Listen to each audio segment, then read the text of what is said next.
जय बोलिए गिरिराज महाराज की। इस विशाल आम सभा में हम सब के बीच में उपस्थित आदरणीय जिलाध्यक्ष जी, वरिष्ठ नेता आदरणीय राजेंद्र राठौड़ जी, आदरणीय गजेंद्र सिंह जी, आदरणीय किरोड़ीलाल मीणा जी, आदरणीय अलका गुर्जर जी,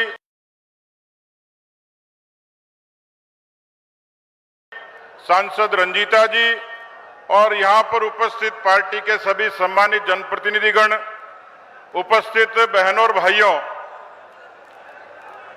इस लोहागढ़ की धरती से एक आगाज हुआ है पार्टी के राष्ट्रीय अध्यक्ष जी की इस सभा के द्वारा। मुझे पता लगा कि कांग्रेस पार्टी के लोगों ने अध्यक्ष जी के हेलीपैड की जगह को खोद दिया, खड्डा कर दिया, पर मुझे लगता है कि भरतपुर की जनता और राजस्थान की जनता कांग्रेस पार्टी के लिए इतने खड्डे कर देगी कि दोबारा वह सत्ता में आने का सपना भी कभी नहीं ले पाएंगे। ये वीर महाराजा सूरजमल की धरती, ये पूरब का द्वार, पूरब से सूरज उगता है और मुझे पूरा भरोसा है कि जिस तरीके से 9 वर्षों में देश के यशस्वी प्रधानमंत्री नरेंद्र मोदी जी ने किसानों के लिए, जवानों के लिए, नौजवानों के लिए, महिलाओं के लिए, दलितों और वंचितों के लिए जिस तरीके से योजनाएं लगाई हैं, उससे न केवल आम आदमी का जीवन बदला है, आम आदमी का जीवन तो बदला ही है, लेकिन हिंदुस्तान की साख भी बढ़ी है, हिंदुस्तान का स्वाभिमान बढ़ा है। मित्रों, हिंदुस्तान की राजनीति में कांग्रेस पार्टी को 55 वर्ष राज करने का मौका मिला। भारतीय जनता पार्टी को वाजपेयी साहब के 6 साल, मोदी जी के 9 साल, इन 14 वर्षों की यदि तराजू के पलड़े में रखकर यदि आप इसका तुलना करेंगे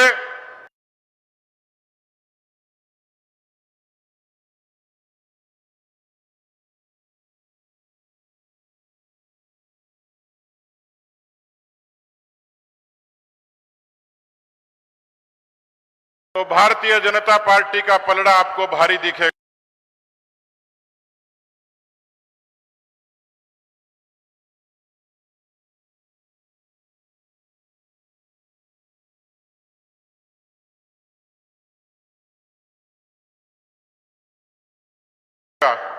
और अब ऐसा लगता है कि जिस तरीके से दुनिया ने भारत के अभिमान को, सम्मान को स्वीकार किया है, दुनिया का सबसे पूंजीपति देश का अमेरिका का राष्ट्रपति मोदी जी के ऑटोग्राफ लेता है, दुनिया के दूसरे देशों के लोग प्रधानमंत्री के चरण छूते हैं, और अब आपके बीच में हेलीकॉप्टर भी आ गया।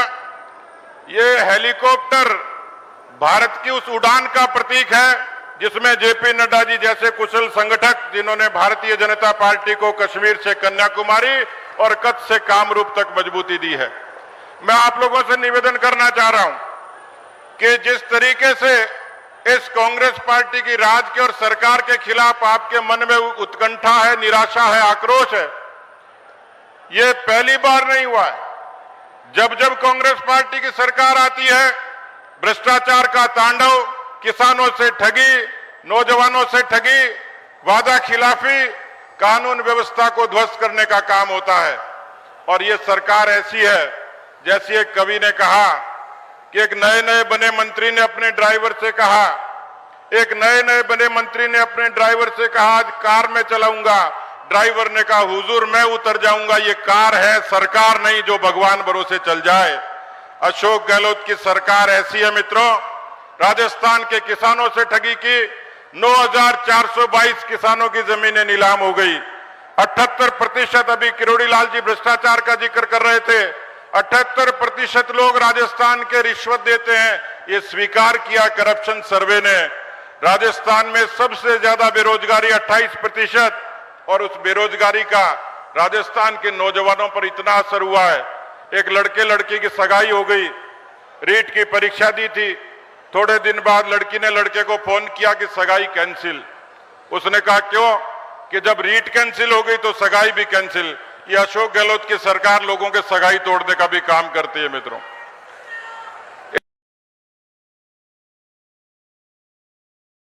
इसलिए मैं निवेदन करना चाह रहा हूं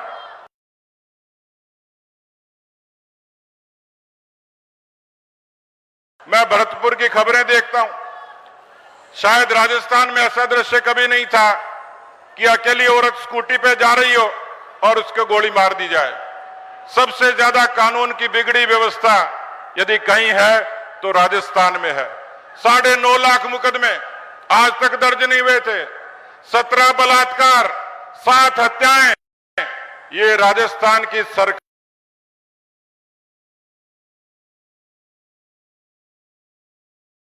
का नजारा और नतीजा है मित्रों।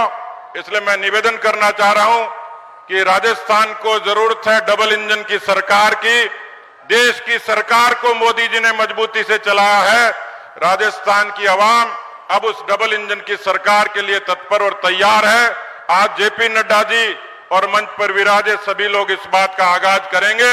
मैं आपसे ये निवेदन करने के लिए आया हूं कि नदबई की किसान सरदारी, भरतपुर की किसान सरदारी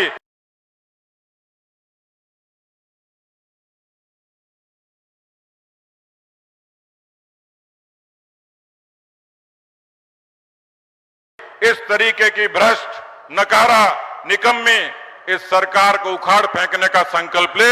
बहुत बहुत धन्यवाद। जय हिंद, जय भारत।